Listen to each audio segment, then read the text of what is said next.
తాకట్లో ఉన్న బంగారాన్ని విడిపించి ఆ రోజున మార్కెట్ ధర కట్టి మిగిలిన డబ్బును మీకు అందిస్తుంది కొమ్మూరి గోల్డ్. ఇక్కడ నాకు ఒక చిన్న డౌట్ సార్. Yeah. అంటే మీరు కానీ ఇప్పుడు మీరు కృష్ణవంశీ గారి గురించి చెప్పినప్పుడు కానీ లేదంటే గోపాల్ రెడ్డి గారు ఆర్జీవి గురించి చెప్పినప్పుడు కానీ అంటే మీలాంటి పెద్ద కెమెరామెన్లు అప్పటికే మీకు వర్క్ అంతా వచ్చు, అన్ని రూల్స్ తెలుసు, మీరు సినిమా తీసేస్తున్నారు కూడా. అయినా కానీ ఒక పర్టికులర్ డైరెక్టర్ దొరికినప్పుడు ఇతని నుంచి మేము నేర్చుకున్నాం అని చెప్పి మీరు ఓపెన్గా చెప్తున్నారు. అంటే ఒక డైరెక్టర్కి అంత విజన్ కానీ ఉంటే మనం నేర్చుకోవచ్చా? అయ్యో డెఫినెట్గా అండి. అలాగే యాక్చువల్గా ఏంటంటే ఇక్కడ తెలియని సింక్ ఉంటుందండి. ఒక డైరెక్టర్కి, ఒక కెమెరామెన్కి ఒక తెలియని సింక్. అందుకని అందరూ ఇప్పుడు చూడండి, పూరి గారు ఉన్నారనుకోండి, ఒక కంటిన్యూస్గా ఒక కెమెరామెన్తో చేస్తాడు. ఈవెన్ స్పిల్బర్గ్ అంట, ఐ డోంట్ నో ఎగ్జాక్ట్గా, స్పిల్బర్గ్ అంట ఇంతవరకు కెమెరామెన్ చేంజ్ చేయలేదంటండి. ఆయన బిగినింగ్ స్టేజ్ నుంచి ఇంతవరకు మేబీ ఒక్క సినిమా మారినట్టు ఐ షుడ్ ఇంకా క్లారిటీగా తెలియదు, నెట్లో చూస్తే తెలుస్తుంది. Steven Spielberg never change this cameraman. మామూలు ఇది చాలా పెద్ద విషయం కదా. బట్ నేను ఇందులో ఇంటర్వ్యూలో చెప్పడం అంటే ఇంకా భయంతో తెలిస్తే తప్ప చెప్పడానికి లేదు. మేబీ ఒక్క సినిమా అనుకుంటా, ఐఎమ్ నాట్ సో క్లియర్. ఆయన కంటిన్యూస్గా ఒక కెమెరా పైన ఎందుకు చేస్తారంటే సింక్ ఉంటుంది వాళ్ళిద్దరికి. సో అలాంటి సింక్ వంశీతో నాకు బిగినింగ్లోనే కుదిరింది. ఎందుకంటే నేను చేస్తాననే నమ్మకం అతనికి, అతను ఒక మంచి షాట్ చెప్తాడనే ఇది రోజు ఒక ఫైట్ చేసినట్టు చేసేవాళ్ళం ఇద్దరం. ఒక ఫైట్ లాగా ఉండేది కంపోజిషన్లో. సో ఆ కంపోజిషన్లో ప్రతిదీ షార్ట్ పెడితే ఇది ఎందుకు పెట్టానో తెలుసారా, ఇది మ్యాగ్నిఫైయింగ్ ఎలా ఉండాలి, నేను ఇలా చెప్తున్నాను, సీన్ ఐ వాంట్ టు యాక్చువల్గా విజువల్గా కమ్యూనికేట్ చేయడం. ఇప్పుడు పేపర్ మీద ఉన్న సీన్ని మన స్క్రీన్ మీద పెట్టాలంటే విజువల్గా కమ్యూనికేట్ చేయాలి. అదే ఇప్పుడు కొత్తగా చేస్తున్న టెక్నిక్ విజువల్గా కమ్యూనికేట్ చేయడం. అది వెరీ వెరీ ఇంపార్టెంట్. అది కృష్ణవంశీ గారి దగ్గర చాలా బాగా I was seen lot. In fact నేను సినిమాటోగ్రఫీ చేయడం కంటే అతని దగ్గర ఎక్కువ ఇన్ఫర్మేషన్ నేను నేర్చుకున్నాను. నేను సినిమాటోగ్రఫీ చేస్తూ అతని దగ్గర చాలా విషయాలు నేర్చుకున్నాను.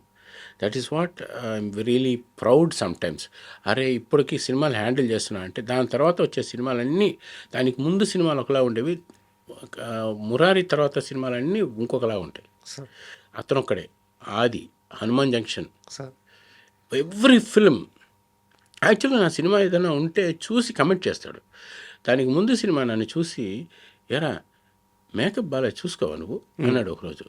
అదేంటి, it is not my department. No, it is your department, నువ్వే అని నన్ను చాలా సందర్భాల్లో మందలించడం అంటారా, తిట్టడం అనేది తప్పు, మందలించేవాడు. చాలా బాగుంది సినిమా చూసి ఒక 2-3 షాట్లలో శ్రీకాంత్ మేకప్ ఎక్కువైంది చూసుకోవారా నువ్వు అనేవాడు. సినిమా షూటింగ్కి లేట్గా వస్తే కూడా తిడతాడు. ఫస్ట్ డే మురారికి, ఫస్ట్ డే ఓపెనింగ్ రోజే నేను లేట్కి వెళ్ళాను. సినిమాకి షూటింగ్కి. యాక్చువల్గా it is not my mistake. Production వచ్చి నాకు కారు లేట్గా పంపించింది.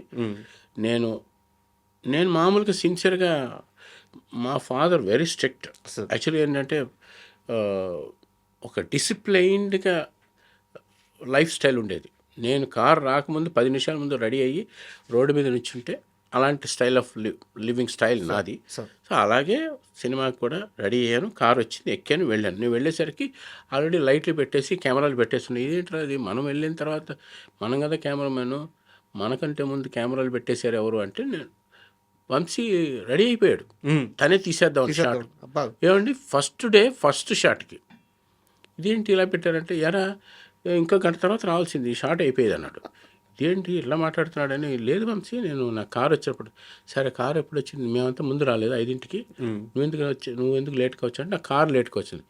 నీ కారు లేదా, నువ్వు రావచ్చు కదా, ప్యాషన్ ఉండాలనేవాడు.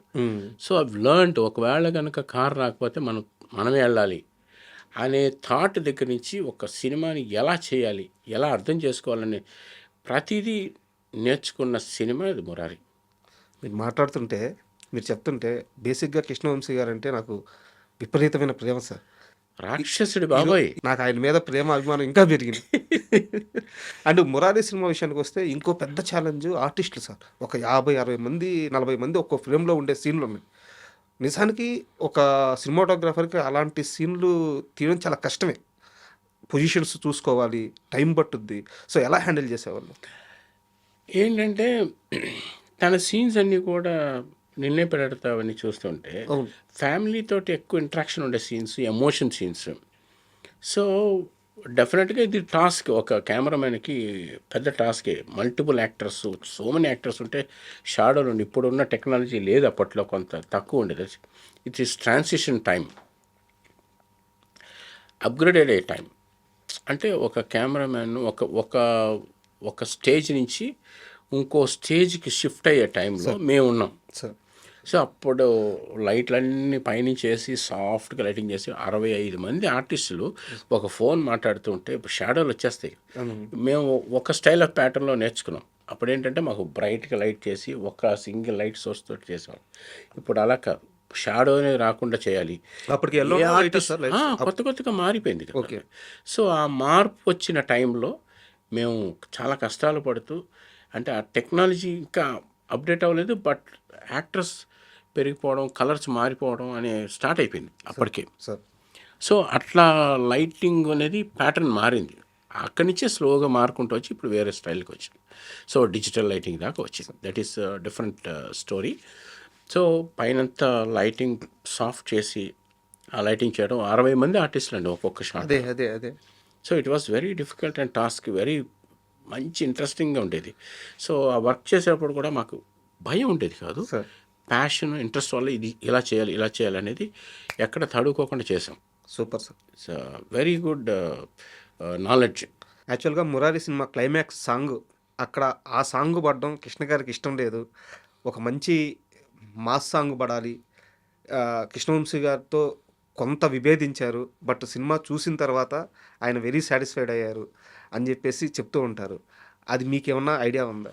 యాక్చువల్గా అంత డిస్కషన్ను ఇది ఉందేమో కానీ బట్ మా దాకా రాలేదండి. సార్. బట్ ఏంటంటే ఇంటర్నల్గా జరిగి ఉండొచ్చు, but I really don't know ఈ ఎంతవరకు అనేది. బట్ మాకైతే ఎప్పుడు మా నోటీస్ దాకా రాలే. సార్. But this true. యాక్చువల్గా అది బయట ఉందేమో కానీ మామూలుగా ఉంటే నేనేం చెప్తాను కదా, బట్ అలాంటిది ఏం లేదని నేను అనుకుంటున్నాను. ఓకే.